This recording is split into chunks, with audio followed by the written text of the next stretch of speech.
Depois de dias ouvindo rumores malucos, a princesa Anne finalmente quebrou seu silêncio. Ela confirmou algo que ninguém deveria saber. Estávamos ouvindo rumores de que o rei Charles havia tomado uma decisão chocante de remover Camila de seu papel como rainha e colocar sua irmã, a princesa Anne, em seu lugar. Não sabíamos se deveríamos acreditar nessa notícia chocante, mas agora a princesa Anne se pronunciou e esclareceu tudo. Então, o que exatamente ela revelou? E por que Charles tiraria Camila do trono? A formação de uma princesa. Antes de mais nada, vamos entender como a princesa Anne acabou se tornando uma das mais respeitadas personalidades da realeza e o grande motivo pelo qual Charles achou que ela seria uma ótima rainha da Inglaterra. A princesa Anne nasceu em 15 de agosto de 1950 na Clarence House. Desde o momento em que respirou pela primeira vez, a vida real era sua realidade, completa com grandes tradições e enormes expectativas. Sua mãe, a princesa Elizabeth, ainda não era rainha quando Anne nasceu. Mas acredite, todos sabiam que isso não demoraria a acontecer. Com certeza, em 1952, Elizabeth se tornou a Rainha Elizabeth II. E sem mais nem menos, o futuro de Anne estava definido. Seu pai era o príncipe Philip, duque de Edimburgo, e sim, até mesmo o nascimento de Anne foi comemorado no verdadeiro estilo real. Houve uma grande salva de 21 tiros no Hyde Park.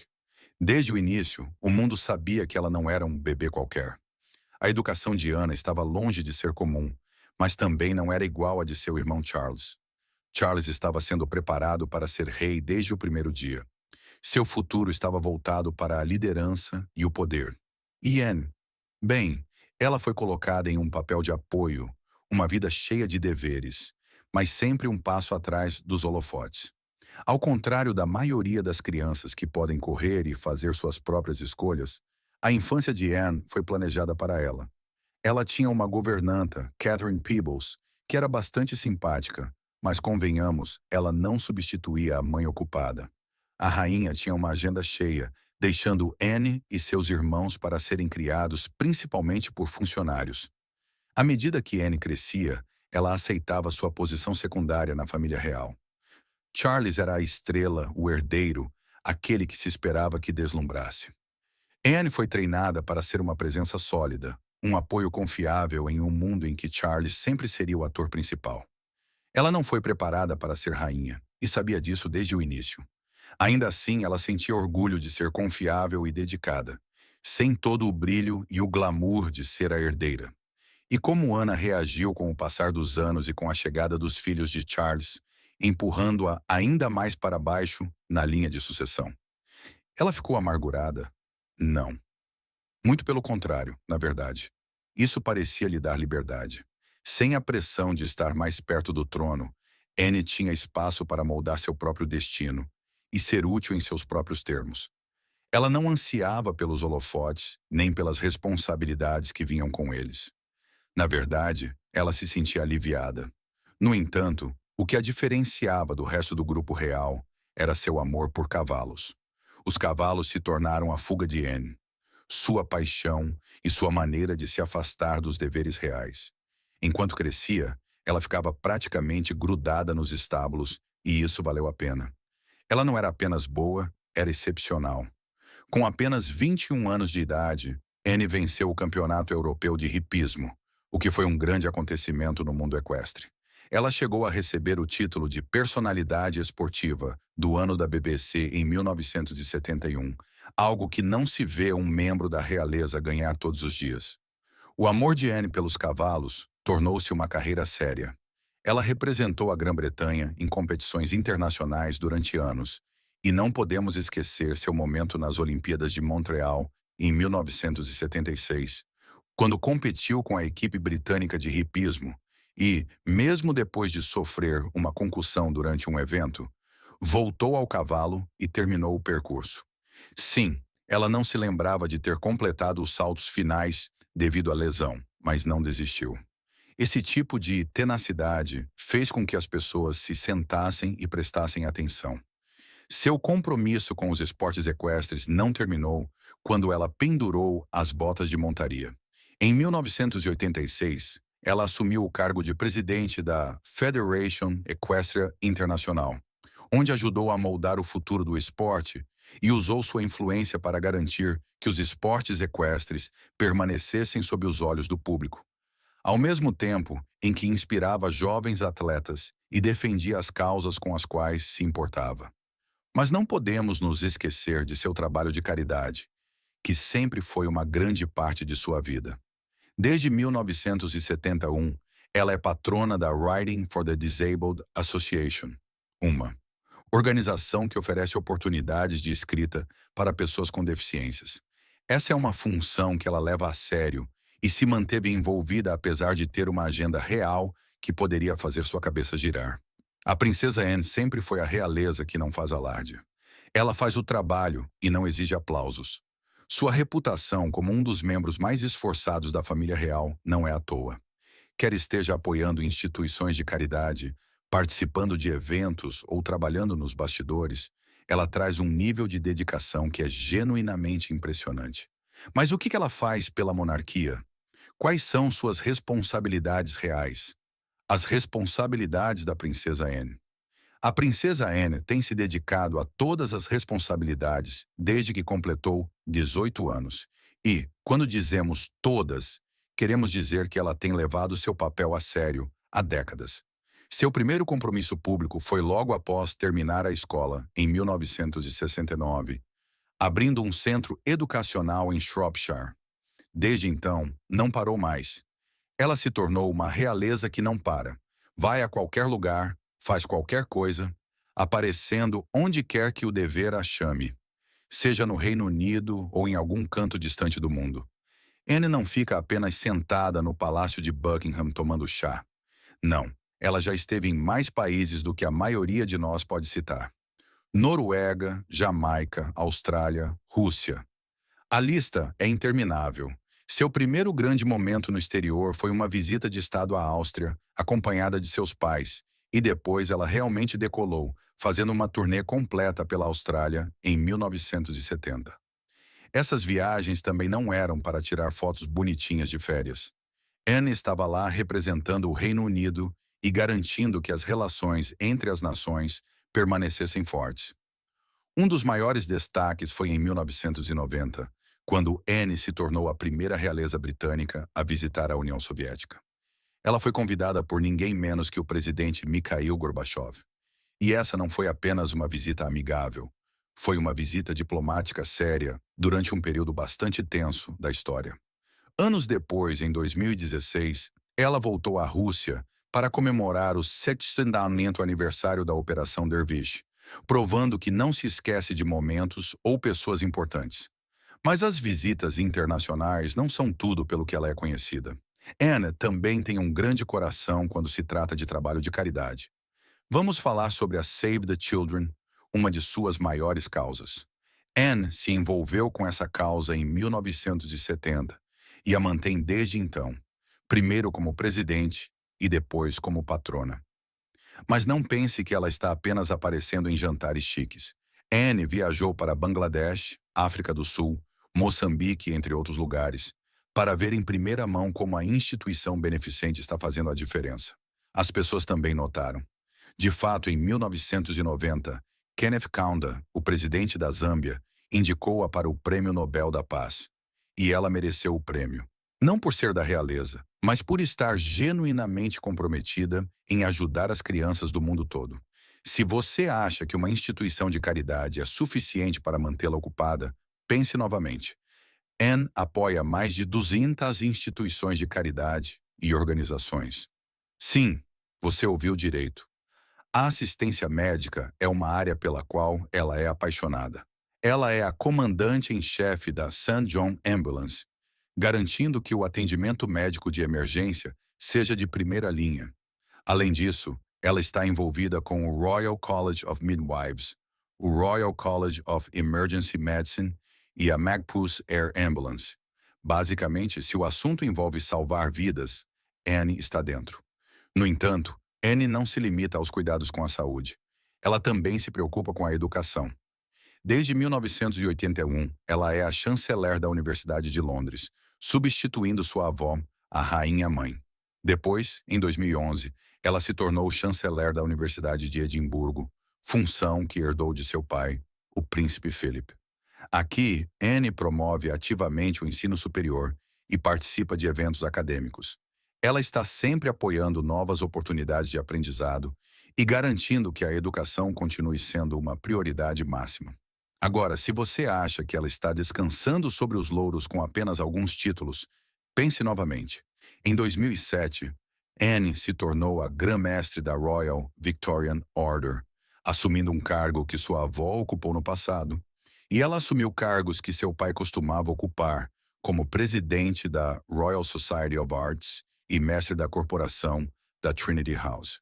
Está bem claro que ela está pronta para liderar, sempre que necessário, e manter vivas as tradições britânicas. E, no entanto, mesmo com todas essas responsabilidades, Anne consegue ser a realeza mais trabalhadora.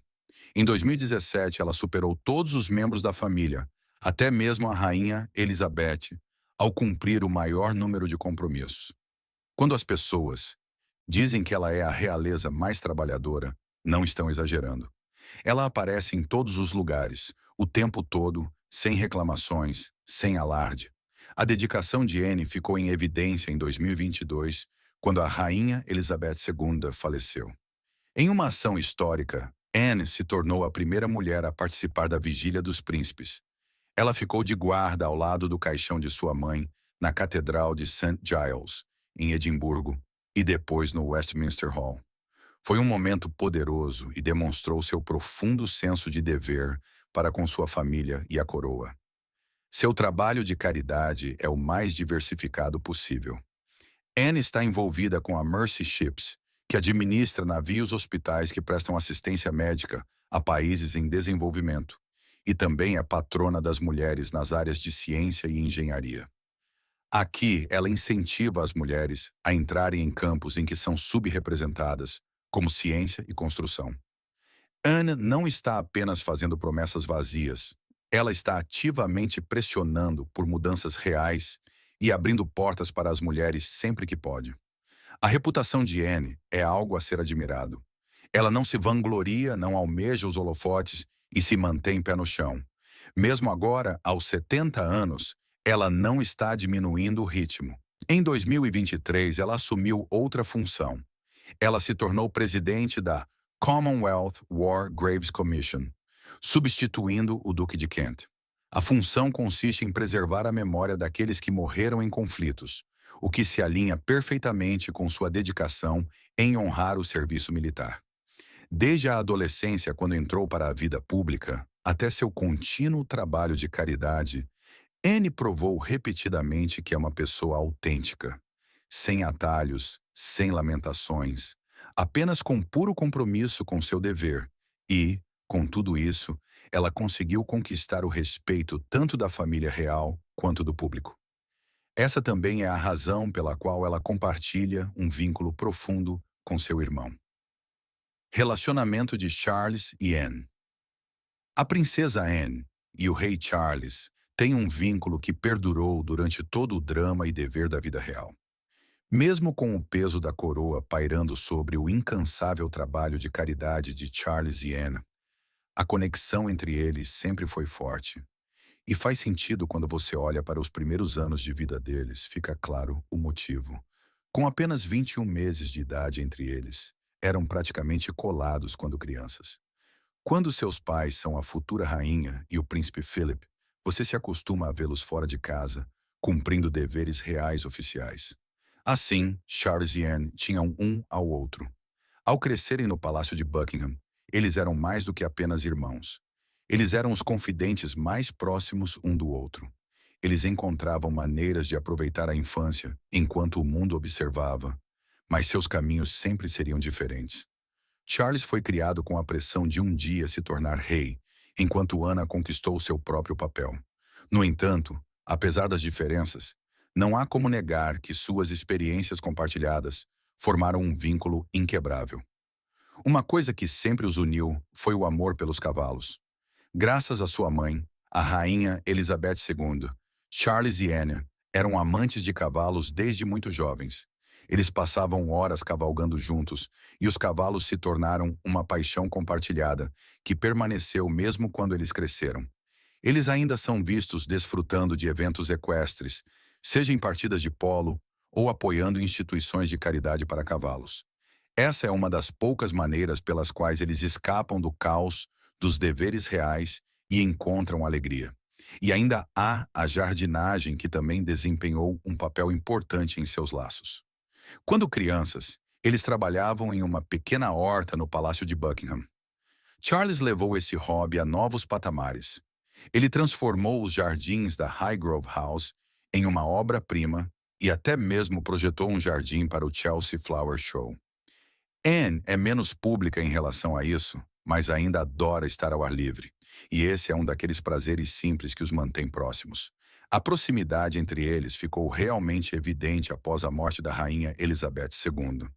Anne esteve ao lado de Charles, uma presença constante, enquanto ele se adaptava ao seu novo papel como rei. Quando Charles foi oficialmente coroado, Ana assumiu a posição histórica de bengala de ouro em espera. Ela andou a cavalo atrás dele, o que era um símbolo de sua lealdade e apoio. Assim, Ana mostrou ao mundo que apoiava o irmão, independentemente do que acontecesse. No entanto, o relacionamento de Charles e Anne não é de todo sério. Eles foram vistos rindo e brincando em eventos públicos, como o Jubileu de Platina da Rainha. Mesmo nos ambientes mais formais, eles encontram maneiras de se divertir juntos. Mas então os tempos ficaram difíceis, e a força de seu vínculo foi posta à prova. No início de 2024, o Honorário Palácio de Buckingham anunciou o diagnóstico de câncer de Charles. Foi um choque, descoberto durante um procedimento de rotina para problemas na próstata. Embora o tipo de câncer não tenha sido divulgado, foi grave o suficiente para que Charles tivesse que reduzir seus deveres reais. Ele enfrentou o problema com calma e elegância, mas a situação exigiu que alguém se posicionasse, e esse alguém foi a princesa Anne. Anne, conhecida por ser uma das pessoas mais trabalhadoras da realeza, assumiu responsabilidades extras sem pestanejar. Ela viajou por todo o país, participou de eventos estaduais e esteve presente em reuniões internacionais. No entanto, havia tensão nos bastidores. Segundo consta, a rainha Camila e Anne tinham opiniões diferentes sobre como lidar com a ausência de Charles. Camila acreditava que Charles deveria fazer algumas aparições públicas para tranquilizar a nação, mesmo que ele não estivesse saudável. Anne, no entanto, foi firme. Ela acreditava que Charles precisava se concentrar na recuperação e que a monarquia poderia sobreviver sem que ele estivesse no centro das atenções. Essa diferença de opinião gerou alguns atritos. Ana estava frustrada e irritada com Camila. Para ela, a saúde vinha antes das aparências. Se a solução era assumir o trabalho extra, ela estava pronta para isso. Enquanto isso, Camila se preocupava com a ótica de um rei que desaparecia da vida pública. Anne discordou e seguiu em frente a toda velocidade, determinada a carregar a carga pelo tempo que fosse necessário. Apesar das discordâncias, Anne continuou a aparecer e a fazer o trabalho. Ela não estava em busca de elogios, estava fazendo o que achava certo. À medida que a saúde de Charles melhorava lentamente, ele começou a voltar a assumir suas funções. E agora ele decidiu tomar uma das maiores decisões para a monarquia. Anne se manifesta. Recentemente ouvimos rumores de que o rei Charles poderia estar pensando em substituir a rainha Camila pela princesa Anne. Sim, você ouviu direito. Fala-se que o apoio inabalável de Ana durante a recente crise de saúde de Carlos deixou uma impressão tão grande que ele está repensando o futuro da monarquia. Então, por que toda essa fofoca? Tudo começou quando pessoas de dentro da monarquia afirmaram que Anne havia insinuado uma certa tensão entre ela e Camila. De acordo com os relatos, Anne sentiu que era hora de revelar a verdade, dando a entender que Camila não havia se destacado quando Charles mais precisava de apoio. Isso alimentou a especulação de que Charles havia sido profundamente afetado pela lealdade e força de sua irmã.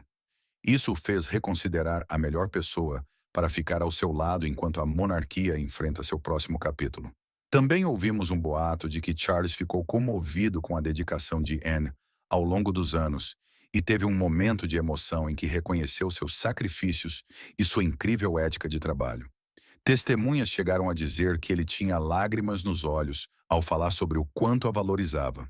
Por outro lado, há rumores de que Camila foi pega de surpresa ao ver o rei dessa forma e ficou visivelmente abalada com a mudança de atenção.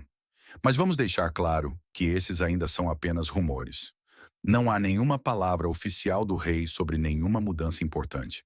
Até que o próprio Charles confirme alguma coisa, a especulação continua sendo exatamente isso: especulação. No entanto, com tanta conversa e tensão, todos os olhos estão voltados para a família real para ver o que acontecerá em seguida. Então, o que você acha? O rei Charles substituirá a rainha Camila por sua irmã? Diga-nos